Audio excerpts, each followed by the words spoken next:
आखिरी पड़ाव अपने अपने दाव। नमस्कार, मैं आपके साथ के राणा, एएमपी नेटवर्क देख रहे हैं आप। लोकसभा चुनाव अब फाइनल और अंतिम दौर में पहुंच चुका है। लोकसभा चुनाव के 7वें चरण में 8 राज्यों की 57 सीटों पर 1 जून को वोटिंग होनी है। इस फेज में 904 उम्मीदवारों की किस्मत दांव पर लगी है। प्रधानमंत्री नरेंद्र मोदी की वाराणसी सीट पर परीक्षा होनी है। आखिरी नंबर गेम में सीट के लिहाज से आंकड़े कहां तक पहुंचे, चुनावी विश्लेषक किसके पक्ष में हवा बता रहे हैं, हम राजनीति विश्लेषकों के साथ चर्चा करेंगे। और इसी को लेकर आपको यह भी बताते चलें कि आखिर छठे चरण तक सामने आए आंकड़ों का मतलब क्या है। बीजेपी 400 पार जाएगी या फिर 272 सीटों के नीचे लटक जाएगी। चर्चा से पहले देखिए हमारी एक खास रिपोर्ट, उसके बाद इसी पर करेंगे चर्चा।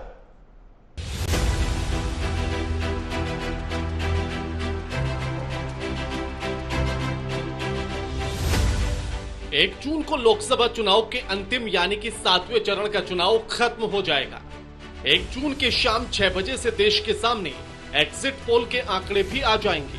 लेकिन एग्जिट पोल से पहले सत्ता पक्ष और विपक्ष की तरफ से अपने अपने आंकड़े जारी किए गए। चाहे सत्ता पक्ष हो या विपक्ष, दोनों अपनी अपनी जीत का दावा कर रहे हैं। 1 चरण का चुनाव बाकी है। अब की बार, अरे जोर से बोलो, महाराणा प्रताप की भूमि के कार्यकर्ता हो, अब की बार फिर एक बार। पहले नरेंद्र मोदी कह रहे थे 400 पार, सुना होगा, अब बोल रहे हैं 400 पार, अब 150 पार नहीं बोल रहे हैं। ये बीजेपी वाले कह रहे हैं हमें 400 सीट चाहिए। इन्होंने, इनसे किसी ने पूछा जी 400 सीट क्यों चाहिए, बोले बड़े बड़े काम करने हैं। तो इनसे किसी ने पूछा क्या बड़े काम करने हैं, कुछ बताओगे तो सही। एक भी 10 साल हो गए इनको देश चलाते, एक भी काम की बात नहीं करते, उल्टी सीधी। कभी कहेंगे मंगलसूत्र के ऊपर चुनाव लड़ेंगे, कभी किसी चीज पे, कभी किसी। 543 सीटों पर चुनाव, 886 पर चुनाव पूरा, 57 सीटों पर मतदान बाकी, 1 जून को वोटिंग।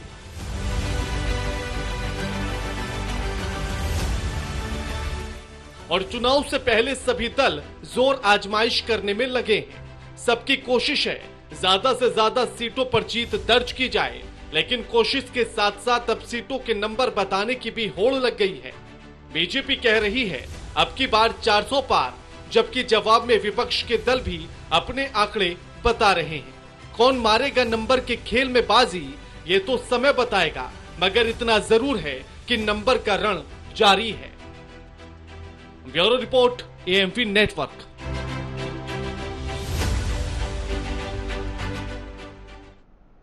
अब हमारे साथ जो मेहमान जुड़े हैं उनका परिचय आपसे करा देते हैं। हमारे साथ शुभेंदु अवस्थी जुड़ गए हैं, प्रवक्ता हैं बीजेपी के।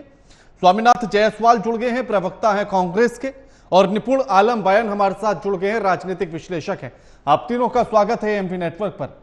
स्वामीनाथ जी, एक तरफ बीजेपी का कहना है कि 400 पार कर रही है, और दूसरी तरफ अब इंडिया गठबंधन भी ये दावे करने लगा है कि 300 पार जाएगा। क्या समीकरण है जो 300 पार आ रहे हैं आप? देखिए के राणा साहब, जिस तरह से साउथ साफ और उत्तर हाफ हो गई है, भाजपा को कलई खुल चुका है। और माननीय प्रधानमंत्री जी का बौखलाहट भी, जिस तरह से विपक्ष को उन्होंने मुजरा करने के लिए बात कही। एक गौरवशाली पद पर बैठ के प्रधानमंत्री देश के 140 करोड़ जनता के चुने हुए सबसे उच्च पद पे इस तरह का बात करते हैं, खिसियाल बिल्ली खंभा नोट, तो समझ में आ जाता है कि इनकी हार, इनकी दृष्टिकोण अब गड़बड़ा गया है। ये हार के तरफ जा रहे हैं, तब किसी को धमका रहे हैं, चमका रहे हैं। बिहार के अपने उन नेता को कह रहे हैं कि हेलीकॉप्टर से उतरोगे तो आपको ये जेल जाना है। तो ये इस तरह का मुजरा कर रहे हैं इंडिया गठबंधन। तो ये समझ में आ गया, एक कोई एजेंडे पे पूरा 7वें चरण 57 सीट पे 8 राज्यों में चुनाव होना है। और पूरे चुनाव के दरमियान में माननीय प्रधानमंत्री अपने 10 साल के किए गए कामों और नए एजेंडा क्या है, संकल्प पत्र में क्या लाए हैं, ये बताए तक नहीं। इसका वो समझे नहीं कि वो क्या बताएंगे। सिर्फ मंगलसूत्र, हिंदू मुसलमान, इंडिया पाकिस्तान और तरह तरह के भाषाओं का प्रयोग किए शहजादे, तो क्या क्या, लेकिन एक बार भी नहीं बताया कि 10 साल में मेरी ये एजेंडा था, मैं इसको पूरा कर चुका हूं। चाहे 2 करोड़ नौकरी की बात रही है प्रतिवर्ष, चाहे 15 लाख खाते में, skill of India, startup India. Jaiswal साहब, जो आंकड़े हमारी स्क्रीन पर भी चल रहे हैं, अगर 2019 के आंकड़ों की बात करें तो यूपीए ने 94 सीटें ली, अदर के पास 97। अगर इन दोनों को भी जोड़ लिया जाए तो आंकड़ा 191 का होता है। तो 270 का आंकड़ा पार कैसे करेंगे, पहले तो ये सवाल। उसके बाद आप कह रहे हैं कि 300 पार जाएगा। सुनिए राणा साहब, ऐसा है राणा भाई कि वो 2 बार था। एक बार जनता भ्रमित हुआ नौकरी के नाम पर, 15 लाख खाते के नाम से, और लेकिन जिस तरह से गंगा में तैरती लाश, वो थाली थाली बजवा कर जिस तरह से कोरोना हटाने का जोर आजमाइश कर रहे थे प्रधानमंत्री, लोग समझ गया कि नाली से गैस कैसे निकालते हैं प्रधानमंत्री जी, और गैस उत्पत्ति करने वाले वैज्ञानिक हैं। तो अब जनता समझ गई कि रोजगार नहीं है, अग्निवीर एक नाकामी है इनका, और सेना को भी कमजोर करने का मंसूबा लेकर जो चले हैं, जात पात, और जिस तरह से 400 पार एजेंडा इनका था, वो एजेंडा टाइटा फिश हो गया है कि इस समय खटाखट और टनाटन चल रहा है, क्योंकि देश बदल रहा है रोजगार के नाम पर, 38 साल के महंगाई रिकॉर्ड तोड़ के नाम पर, और किसान के 770 शहादत के नाम। ठीक है शुभेंदु जी, उनका कहना है कि रोजगार के नाम पर, महंगाई के नाम पर, और सेना में जो अग्निवीर योजना आई उससे जो युवाओं को छला गया, उसके नाम पर जनता इस बार उन्हें वोट कर रही है, और वो 300 पार जा रहे हैं। अब उन्होंने 300 को कैसे कैसे जोड़ा है मालूम नहीं, पर मेरे को ये बात पक्की है कि जब 4 तारीख को रिजल्ट आएगा तो स्वामीनाथ जायसवाल जैसे लोग, प्रवक्ता लोग टीवी पर आने से हिचकेंगे। बड़े बड़े प्रवक्ता भी आकर यही कहेंगे कि जनाब हम आज टीवी पे नहीं आ पाएंगे, या फिर ये कहेंगे कि राणा साहब कहेंगे कि ईवीएम में गड़बड़ हो गई। आज से 2 महीने पहले, 3 महीने पहले चुनाव हुआ, राजस्थान का चुनाव हुआ, मध्य प्रदेश का चुनाव हुआ, छत्तीसगढ़ का चुनाव हुआ, कांग्रेस बुरी तरीके से हारी। जिन विषयों को ये उठा रहे हैं, इन विषयों पर अभी 3 महीने पहले ही हमने चुनाव लड़ा है। आज तक गठबंधन में ये तय नहीं हो पाया कि कौन प्राइम मिनिस्टर बनेगा। अखिलेश जी तो यही कहते हैं कि सबको 1-1 साल बना दो, शायद उनका भी नंबर आ जाए। केजरीवाल जी जेल से ही प्रधानमंत्री बनने को तैयार हैं। मेरा अभी 10 दिन, मतलब अभी 25 तारीख को दिल्ली में चुनाव हुआ, कांग्रेस दूर दूर तक दिखाई नहीं दे रहा था। दूर दूर तक मतलब दूर दूर तक उसको यहाँ तक भी नहीं था कि उनका पूरा का पूरा, मतलब प्रदेश का अध्यक्ष से लेके ब्लॉक प्रमुख तक भाजपा में ज्वाइन कर गया। एक भी सीट नहीं लगी थी। मैं लगभग 40 पोलिंग बूथों पे गया हूँ। उस 40 पोलिंग बूथों पर एक जगह पर भी कांग्रेस का झंडा उठाने वाला कोई नहीं था। और कितने बेशर्मी से ये लोग बोलते हैं कि हम सरकार बना रहे हैं। मेरा मानना है कि यदि यही तरीके से सरकार बना रहे हैं, मुंगेरी लाल के हसीन सपनों में सरकार बना रहे हैं, 5-7 दिन और सरकार बनाने के बहुत सपने देखने हैं, तो इन सपनों को देखने के लिए वो बिल्कुल ठीक कह रहे हैं कि ये दिन ठीक है, पर गालिब कब तक ये सपने देखोगे। और मेरा मानना है कि ये सपना देखने का समय छोड़ दीजिए, अगले 2029 के चुनाव की तैयारी करिए। स्वामीनाथ जायसवाल जी। ठीक। निपुण जी, क्या समीकरण कुछ ऐसा नजर आता है कि इंडिया गठबंधन 300 के पार चला जाएगा, वो भी तब जब पिछली बार के आंकड़ों में 200 से नीचे रह जाता है? और अगर उत्तर प्रदेश की बात करें तो समाजवादी पार्टी और कांग्रेस का दोनों का वोट शेयर भी मिला लिया जाए तब भी लगभग 30% के आसपास बैठ रहा है, कुछ सीटों पर तो इससे भी कम है।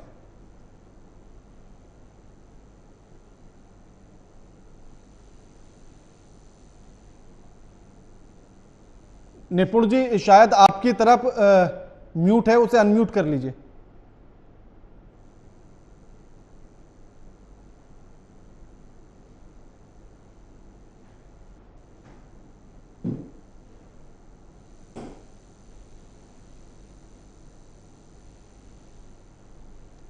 निपुण जी की आवाज नहीं आ रही है।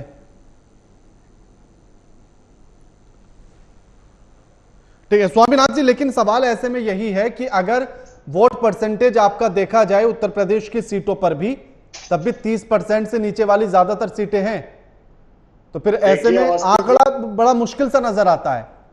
देखिए राणा साहब, अरे जैसे अवस्थी जी बोल रहे थे, 60 सीटों पर 181, 6000, 5000, 4000, 3000 ऐसे वोटों से जीती थी बीजेपी उसमें। और रही उत्तर प्रदेश, अब छत्तीसगढ़ में आप लिखते जाइए 8 सीट हम लोग जीतने जा रहे हैं। राजस्थान में 10 सीट जीत रहे हैं जहां हम शून्य थे।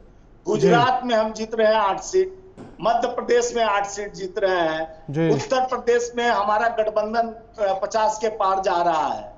और किसमें द्वारा बताइए ये वाला, स्वामीनाथ जी द्वारा बताइए। छत्तीसगढ़ में 8 सीट कहीं नहीं 50 के पार वाला, 50 के पार वाला कहां की बात कर रहे थे?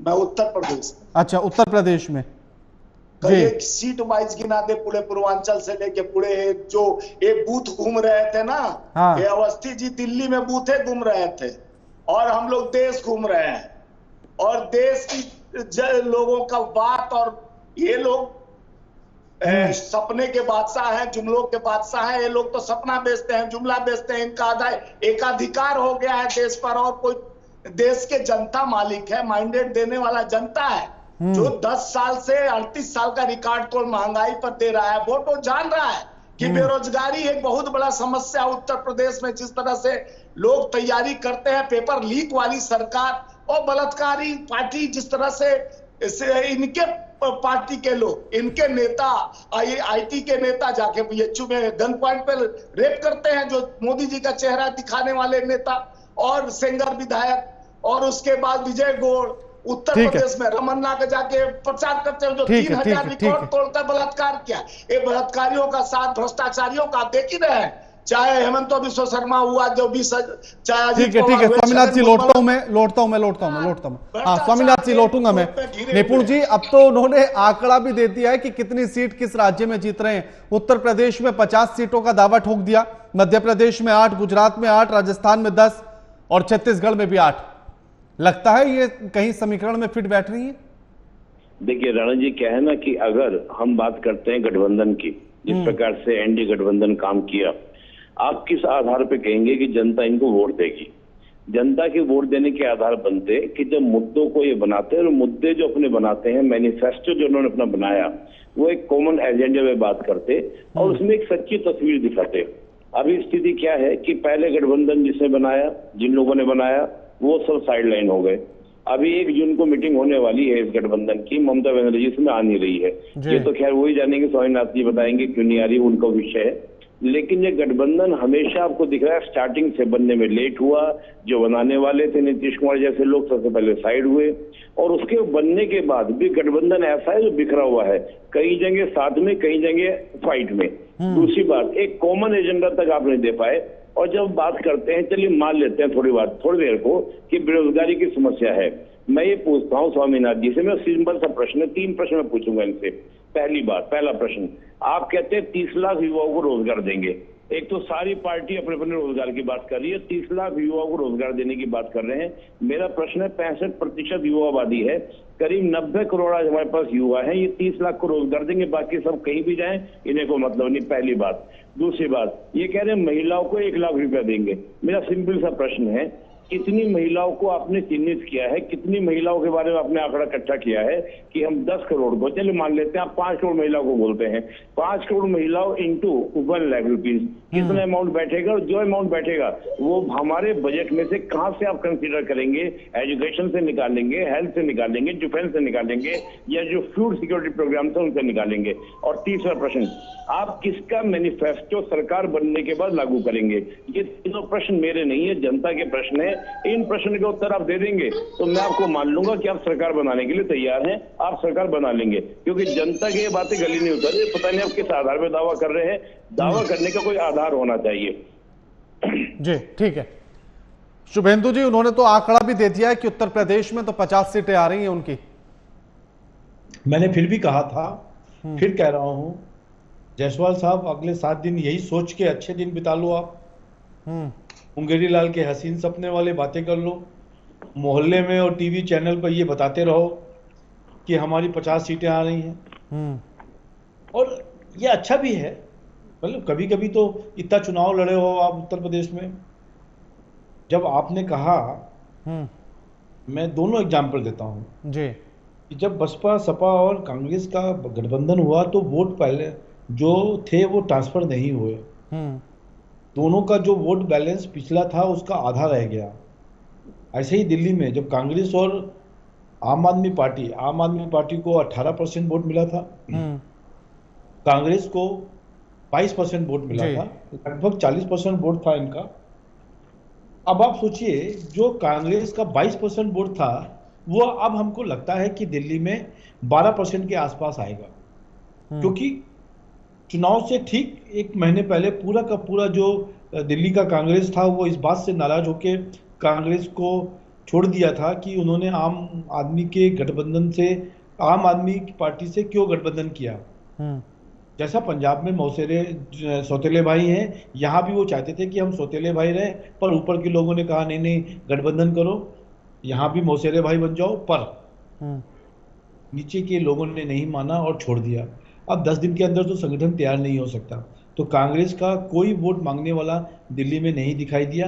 फिर भी हम एक मोटा मोटा 10% ऐसा वोट मांग लेते हैं जो कांग्रेस को जाएगा, चाहे वो मुस्लिम फैक्टर को लेके जाता हो या कोई और इसी तरीके का आम आदमी पार्टी का, जो लोग आम आदमी पार्टी से जुड़े थे और उन्होंने एक देश को भ्रष्टाचार से बचाने के लिए जो पार्टी जन्म हुई थी, कांग्रेस से वोट लेके आई थी, कांग्रेस का लोग जुड़े थे इसमें आके देश के लिए, वो लोग भी बहुत नाराज हो गए जब इन्होंने गठबंधन कांग्रेस के साथ ही कर लिया। इन दोनों कंडीशन में उनके 18% वोट जो हैं वो कम होके 14, 14.5, 15% होंगे। तो मेरे को लगता है जो 40% वोटिंग था वो अब दोनों का मिला के 25 से 30 के बीच में कहीं होगा, लगभग 27.5% मैं मानता हूं। तो हमारा जो 56%, 56.8% वोट था वो बढ़ के 70% तक जा सकता है। 60 से 70% के बीच में हमको लोग दिल्ली में वोट दे रहे हैं। ऐसे कंडीशन में हम 7 सीटें लेके आएंगे। यहाँ पर भी कांग्रेस के नेता कह रहे हैं कि हम 7 सीटें ला रहे हैं। हमको लगता है कि इस तरीके का बयान देना उनको अपनी मजबूरी है। 4 तारीख की दोपहर को 3 बजे तक ये ऐसे ही बयान देते रहेंगे। जब फाइनल रिजल्ट आएगा तब ये कहेंगे कि हाँ भैया मान लिया अब तो ईवीएम की गड़बड़ हो गई है, और इस ईवीएम को बदनाम करेंगे जो लगातार करते हुए आए हैं। ठीक है स्वामीनाथ जी, वैसे तो आपने जो नंबर दिया है वो मैंने नोट कर लिया है कि 4 जून को अगर आप हमारे साथ बैठे तो मैं जरूर पूछूंगा। निपुण जी ने जो सवाल आपसे पूछे, हाँ मैं उसी का जवाब दे रहा हूं। हाँ उसका जवाब निपुण जी का। निपुण जी, आप मोदी जी से नहीं पूछे कि 16 लाख करोड़ जो अपने पूंजीपति साथियों को दे दिए तो कहां से दिए? अपने घर से लाए कि आपके पॉकेट से उठा के दे दिए? तो हम देश को जनता को एक टैक्स से जो वसूल के जीएसटी कफन तक पर लगा देने वाली सरकार, जो वो मंजर देखे होंगे जहां ऑक्सीजन तक नहीं था और गंगा का बेटा बोलते हैं कि हमको गंगा मां बुलाई है, और जो लाशों का भरमार लगा हुआ था, और 16 लाख करोड़ जब 22 पूंजीपतियों को बांट सकते हैं तो हम देश का और जो अर्थव्यवस्था है जिसको चरमरा के ये लोग खत्म करने का काम, जो 54 लाख करोड़ खर्च था यानी 70 साल में, उसको 254 लाख करोड़ खर्च कर दिए। लेकिन हमारे पास, हम तो सरकार 70 साल से चलाए हैं, हमारे पास एजेंडा है, हम देश को नहीं बेचने देते हैं। जो अपने सेल भेल रेल सारे दे दिए अपने साथियों को। और रहा बात की माननीय पर आप जिस तरह से सवाल खड़ा किए, तो क्यों नहीं भाजपा और प्रधानमंत्री से सवाल खड़ा किए कि आप मंगलसूत्र की बात कर रहे हो, मंगलसूत्र छीनकर हिंदू को दे देंगे। और दूसरा है सवाल, स्वामीनाथ जी 30 लाख नौकरी की बात कहे, सुनिए ना भाई के 30 लाख की नौकरी कहे, माननीय प्रधानमंत्री जी 2 करोड़ नौकरी की बात कहे थे, 10 साल में 20 करोड़ नौकरी हुआ। आप लोग टेप क्यों चिपका लेते हैं? 9,27,000 नौकरी मिला, वो भी प्राइवेट, वो भी इनका जो था सरकारी नौकरी में ताला लगा दिए। वित्त मंत्री हमेशा कह देती है हमारे पास पैसा नहीं है, हम नौकरी नहीं दे सकते।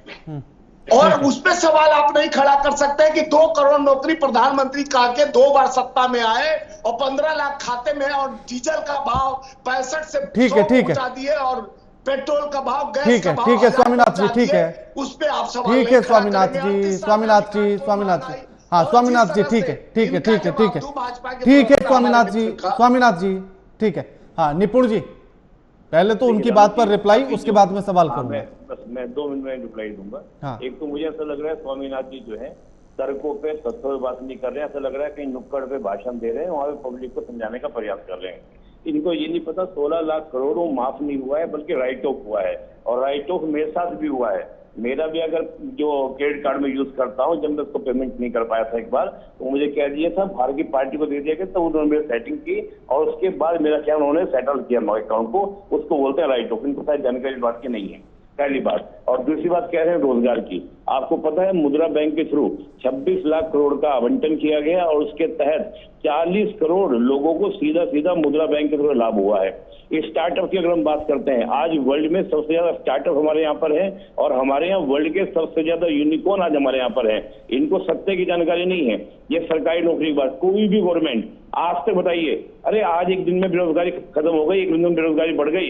इनके टाइम की बात करें 26% बेरोजगारी दर रही थी, आज प्रेजेंट में 3% आपकी बेरोजगारी दर है। और दूसरी बात, सरकारी नौकरी आप पूरी भारत की जनसंख्या का मैक्सिमम 2% दे सकते हैं, इससे ज्यादा नहीं दे सकते। बर्डन होता है सरकार के ऊपर, इनको मूल आधार ही नहीं पता है। क्या नेहरू जी दे पाए तो 2% से ज्यादा नौकरियां, सरकारी नौकरियां? अरे नौकरियां तो प्राइवेट सेक्टर से ही निकालनी पड़ेगी ना। 2% से ज्यादा नौकरी कोई सरकार नहीं दे सकती है, कुछ भी हवाबाजी करेंगे। और मुझे बताइए, जो इतने परसेंट हमारे 25 करोड़ लोग जो गरीबी रेखा से बाहर हो गए, जो अत्यंत गरीबी होते से बाहर हो गए, ये हवाबाजी में हो गए क्या? इतने हमारे यहाँ रोड बन रहे हैं, इतने तमाम तरीके के। 15 लाख का मैं जवाब और दे दूं, 15 लाख का 15 लाख मिला है लोगों को। प्रधानमंत्री आवास योजना, शौचालय योजना, जगह जगह आपकी रोड बनी है, लोगों को सुविधाएं मिली है। वो सारी सुविधाएं ये सोचते 15 लाख रुपए अकाउंट में आ जाए ताकि ये उड़ाएं उसको। इनको ये नहीं पता क्या स्थिति क्या नहीं है, लोगों को लाभ। निपुण जी, अब मेरा सवाल ये है, निपुण जी मेरा सवाल ये है कि अब जो 7वें चरण में